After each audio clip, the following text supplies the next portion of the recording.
দুনিয়াটা খুবই লোভনীয়, আকর্ষণীয়। এর মধ্যে আল্লাহ বলেছেন জুইনা লিন্নাস হুব্বু শাহাওয়াতি মিনান নিসা, মানুষের কাছে সবচেয়ে লোভনীয় স্ত্রী, তারপরে সন্তান সন্ততি, ক্ষেত খামার, রাশি রাশি সোনা দানা, এগুলো হচ্ছে মানুষের কাছে লোভনীয়। এই লোভের দুনিয়া ছেড়ে মানুষ যেতে চায় না। অতএব মৃত্যু এত সহজ না, মৃত্যু অত্যন্ত ভয়ানক এবং মৃত্যুর অনেক শাস্তি। রসুলের যখন মৃত্যু আসে তিনি এত যন্ত্রণা ভোগ করেন যে তিনি শুধু ওই টাইমে বলতেছিলেন লা ইলাহা ইল্লাল্লাহ, আল্লাহ ছাড়া কোনোই মাবুদ নেই, ইন্নালিল মাউতে সাকারাত, আর নিশ্চয় মৃত্যুর ভয়ানক ভয়ানক আযাব আছে। সাকারাত শব্দটা বহু বচন, ওয়াজাত সাকরাতুল মাউত, আল্লাহ কোরআনে বলেছেন মৃত্যুর কষ্ট যন্ত্রণা অবশ্যই আসবে। এর থেকে যতই তোমরা বাঁচার জন্য তাল বাহানা করো, বাঁচতে পারবে না। মৃত্যু এত সাংঘাতিক যে মানুষ মরতে চায় না, নবীগণও মরতে চায় না, শুধু আমার নবী মরতে চাইছে। আদম আলাইহিস সালামকে যখন রূহ দিলেন, তার পিঠ থেকে তার সন্তানদের বের করলেন। দাউদ আলাইহিস সালামের চেহারার দিকে তার চোখ গেল। আল্লাহকে বলল, আল্লাহ এটাকে? আল্লাহ বলল, এটা তোমার সন্তান দাউদ। আদম আলাইহিস সালাম বললেন, আল্লাহ তুমি তার হায়াত কত দিয়েছো? বলল, তার হায়াত 60 বছর। আল্লাহ আমাকে কত দিয়েছো? তোমার বয়স 1000 বছর। আদম আলাইহিস সালাম দাউদ আলাইহিস সালামের প্রতি মায়া করে বললেন যে রব্বুল আলামিন, আপনি আমার হায়াত থেকে 40 বছর কেটে আপনি আমার সন্তান দাউদকে দিয়ে 100 বছর পূর্ণ করে দেন। তারপরে আদম আলাইহিস সালামের যখন এই 960 বছর পূর্ণ হয়ে গেল, তখন আজরাইল আলাইহিস সালাম তার জান কবজে নিয়ে আসলেন এবং আদমকে বললেন যে, হে আদম, আপনার বয়স শেষ হয়ে গেছে, আপনাকে দুনিয়া থেকে যেতে হবে, মরতে হবে, মৃত্যুর স্বাদ গ্রহণ করতে হবে। তখন পৃথিবীর প্রথম মানব আদম আলাইহিস সালাম তিনিই বলেছিলেন যে, বাদ দাও, আমার এখনো হায়াত 40 বছর বাদ আছে। তখন আজরাইল বলেছিলেন, আপনার এই 40 বছর হায়াত কি আপনার সন্তান দাউদকে দেন নাই? বলেছিলেন, না, আমি তো কাউকে তো আমি হায়াত দেইনি, তুমি চলে যাও, এটা তো তোমার ভুল কথা বলছো। তখন আজরাইল বলেছিলেন, আপনি ভুল করছেন। আল্লাহ রসুল বলেছিলেন যে ফানাসে আদম ভুলে গিয়েছিল। ওই মৃত্যুর কথা আসাতে, মৃত্যুর কথা শোনাতেই আদম আলাইহিস সালাম ভুলেই গিয়েছেন যে আমি আমার 40 বছর হায়াত আমার সন্তান দাউদকে আমি দিয়েছি।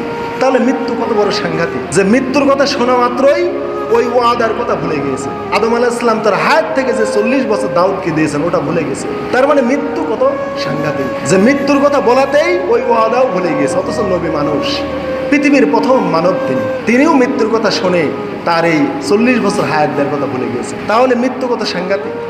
সহিহ বুখারীতে এসেছে মুসা আলাইহিস সালামের যখন হায়াত শেষ হয়ে গেল, আজরাইল আলাইহিস সালাম মালাকুল মউত তার কাছে আসলেন, এসে বললেন যে আমি তো আপনার জান কবজ করতে এসেছি। তখন এই কথা শোনার সাথে সাথে একবারে টাইনি চর মারেছিল, এত জোরে চর মেরেছিল, আল্লাহ রসুল বলেছেন তার একটা চোখ বের হয়ে গিয়েছিল এবং এক পাশ, মারির এক পাশ উপরে গিয়েছিল মুসা আলাইহিস সালামের চর খেয়ে। এটা নবীদের মুজেজা এবং নবীগণ ফেরেশতাদের চাইতে উত্তম, এটাই বোঝা। মানুষের চর খেয়ে ফেরেশতার চোখ বের হয়ে যায়, চাপা উল্টে যায়। এর দ্বারা মানুষের মর্যাদা বোঝানো হয়েছে যে নবীগণের মর্যাদা ফেরেশতাদের মর্যাদার চাইতে অধিক। আল্লাহ তাআলা এত মর্যাদা দিয়ে আল্লাহ মানুষকে সৃষ্টি করেছেন। তাহলে যে আজরাইল আলাইহিস সালাম মালাকুল মউত মৃত্যুকে বহন করে নিয়ে আসেন, সেই ফেরেশতাকে চর মারেছে। এটা পৃথিবীর একটা বিরল ইতিহাস, মানুষকে শিক্ষা দেওয়ার জন্য আল্লাহ তাআলা এই কাজটি করেছেন। তো মৃত্যুর কথা শুনেই আজরাইলকে চর মারিছে, চর খায়া এক চোখ বের হয়ে গেছে, চাপা উল্টে গেছে, আল্লাহর কাছে চলে গেছে, আর জান কবজ করা হলো না, আহত হয়ে গেছে। আল্লাহ তো সব জানে। আল্লাহ আবার ঠিক করে দিলেন, দিয়ে বললেন যে আবার তুমি যাও। এবার আজরাইল বললেন মালাকুল মউত, আল্লাহ আমাকে আবার টানি চর মারি দিন। এবার যে কি মারা মারবি তার তো ঠিক নাই, প্রথমবারই তো একটা চোখ হারাইছি, একটা চাপা গেছে, এবার কি করবি? তো আল্লাহ তাআলা বললেন যে তাকে আর মৃত্যুর কথা বলো না, তাকে বলো পৃথিবীতে কতদিন সে হায়াত পেতে চায়, কতদিন বাঁচতে চায়। তখন মালাকুল মউত এসে বললেন, আশা দেখে আবার খেপে গেছে, আবার এসেছিস অমুক তমুক। বললো যে থামেন থামেন, এবার আমি আপনার জান কবজে আসিনি, আপনাকে একটা আল্লাহর পক্ষ থেকে একটা ওয়াদার কথা বলতে এসেছি। সেটা হচ্ছে আপনি পৃথিবীতে যতদিন বাঁচতে চান আল্লাহ ততদিন আপনাকে বাঁচিয়ে রাখবেন। মুসা আলাইহিস সালাম বললেন কতদিন? তাকে জানানো হলো যে গরুর গায়ে বা উটের গায়ে বা দুম্বার গায়ে যত পশম আছে, এইরকম যদি বছর, অর্থাৎ কত বছর, হাজার হাজার লক্ষ লক্ষ পশম আছে একটা গরুর গায়ে, এত বছর যদি আপনি দুনিয়াতে বাঁচতে চান তাও আপনাকে দুনিয়াতে বাঁচিয়ে রাখা হবে। মুসা আলাইহিস সালাম বললেন অত বছর হায়াত শেষ হলে কি হবে? বলতেছে সেই টাইমে আপনাকে মৃত্যুবরণ করতে হবে। অর্থাৎ কুল্লু নাফসিন যায়িকাতুল মাউত, যার জান আছে তাকেই মৃত্যু স্বাদ গ্রহণ করতে হবে। তখন মুসা আলাইহিস সালাম বলেছিলেন যে মরতে যখন হবেই, দুনিয়া থেকে যখন চলে যেতেই হবে, তাহলে তুমি এখনই আমার জানটা কবজ করে নিয়ে যাও। তখন মালাকুল মউত বললেন যে এইখানে আপনার মৃত্যু লেখা নাই, ওই বাইতুল মুকাদ্দাসের যে একটা টিলা আছে, ওই টিলার উপর আপনাকে যেতে হবে, ওইখানে আপনার মৃত্যু লেখা আছে। তখন মুসা আলাইহিস সালামকে নিয়ে মালাকুল মউত বাইতুল মুকাদ্দাসের ওই টিলার উপরে গেলেন, গিয়ে মুসা আলাইহিস সালামকে ফেলে দিয়ে ওইখানে জান কবজ নিয়ে চলে গেলেন। তাহলে মৃত্যু কত বড় ভয়ানক! এই জন্য মানুষ মৃত্যুবরণ করতে চায় না।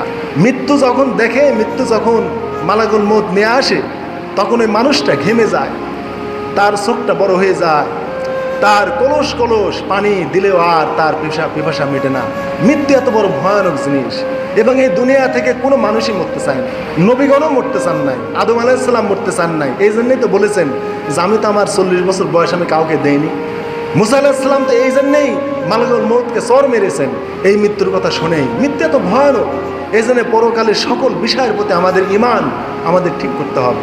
এই জন্য দুনিয়া থেকে কেউ মরতে চায় না। এই জন্য আল্লাহ রসুলের যখন মৃত্যু জাগান্দা নিয়ে উঠে, তখন আল্লাহ রসুলের পাশে একটা পাত্র ছিল, ওই পাত্রে কিছু পানি ছিল, ওই পাত্র থেকে পানি নিয়ে নিজের চেহারা তিনি মুছতেন একটু ঠান্ডা করার জন্য, আর বলতেন লা ইলাহা ইল্লাল্লাহ, কোনোই মাবুদ নেই আল্লাহ ছাড়া, ইন্নালিল মাউতে সাকারাত, মৃত্যুর ভয়ানক ভয়ানক অস্থিরতা আছে, যন্ত্রণা আছে। মা আয়েশা বলেছেন রসুলের মৃত্যুকালীন যন্ত্রণা কষ্ট এটা আমি দেখতে পেয়েছি, এটা আমি উপলব্ধি করতে পেরেছি।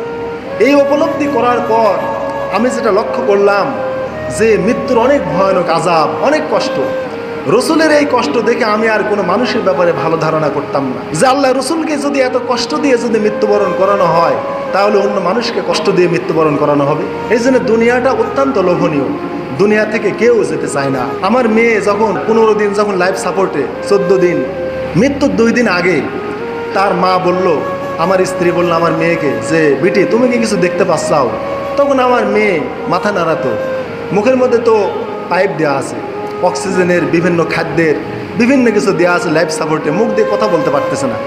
তো আমার স্ত্রী বলল যে বিটি রে তুমি কি কিছু দেখতে পাও? করছে এরকম যে হ্যাঁ আমি দেখতে পাই। এই কথা বলতেছে আর আমার মেয়ের চোখের কোনা দিয়ে পানি বের হয়ে যাচ্ছে। তার মানে মৃত্যু তার কাছে আসন্ন, বিভিন্ন কিছু তার সামনে এখন চলে আসছে। তা আমার স্ত্রী বলল যে বিটি রে তুমি কি সেইখানে যেতে চাও যারা তোমাকে ডাকছে? আমার মেয়ে মাথা ঝাঁকাচ্ছে, না আমি যেতে চাই না।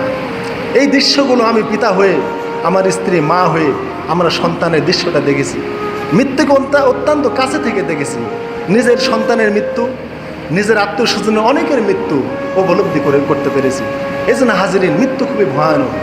দুনিয়া থেকে কোনো মানুষই মূলত মরতে চায় না, যেতে চায় না। তখন ফেরেশতারা আসে, একদল ফেরেশতা। ওই ফেরেশতারা যদি তারা মুমিন হয়, নেককার হয়, তখন তাকে বোঝায়। ওই নফসে মুতমাইন্না বা নেককার মানুষ হলে তাকে বোঝায়। আল্লাহ তাআলা বলেছেন তাতানাজ্জালু আলাইহিমুল মালাইকা, তখন ওদের কাছে আল্লাহর পক্ষ থেকে একদল রহমতের ফেরেশতা আসে, এসে বলে নাহানু আউলিয়াকুম ফিল হায়াতিদ দুনিয়া ওয়া ফিল আখিরা, তুমি চিন্তা করো না, ভয় করো না, আমরা তোমার পাশে দুনিয়াতে ছিলাম, আখিরাতেও আমরা তোমার সাথে থাকবো। আল্লাহ তাখাফু ওয়ালা তাহজানু ওয়াবশিরু বিল জান্নাতিল্লাতী কুনতুম তুআদুন। ফেরেশতারা বলে তোমার কোনো চিন্তা নেই, ভয় নেই, তুমি মরার জন্য রেডি হও, প্রস্তুতি হও, তুমি মরার জন্য তৈরি হও, আমরা তোমার সাথে আছি, তোমার ভয় নেই, চিন্তা নেই। আরে তুমি তো দুনিয়াতে আমল করেছো ওই জান্নাতের জন্যে, ওই জান্নাতের খোঁজখবরই তুমি গ্রহণ করো, তুমি মরার জন্যে প্রস্তুতি হও।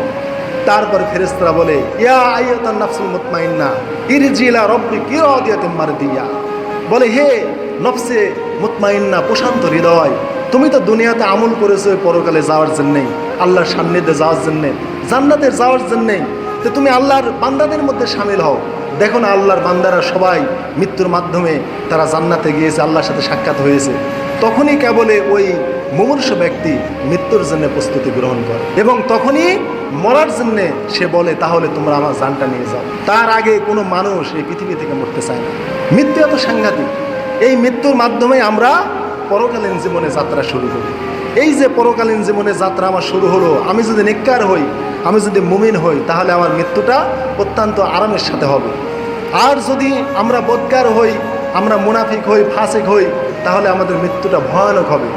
এবং আল্লাহ কোরআনে বলেছেন বাসিতু আইদিহিম, ফেরেশতারা হাত প্রসারিত করে বলবে আখরিজু আনফুসাকুম, তোদের জানগুলো তোরা বের করে দে। অত্যন্ত কর্কশ ভাষায় তাদেরকে ফেরেশতারা কঠিন ধমকি শোনায় দেবে, অত্যন্ত কষ্ট দিয়ে তাদের জীবনটা নেওয়া হবে। আর মুমিনের রুহটা বুঝাইয়া শোনাইয়া নিয়ে যাওয়া হবে। দুনিয়াটা খুবই লোভনীয়, দুনিয়া থেকে কেউ মরতে চায় না, কেউ যেতে চায় না। যখন আপনার মৃত্যুর সময় আসবে তখন আপনি বুঝতে পারবেন।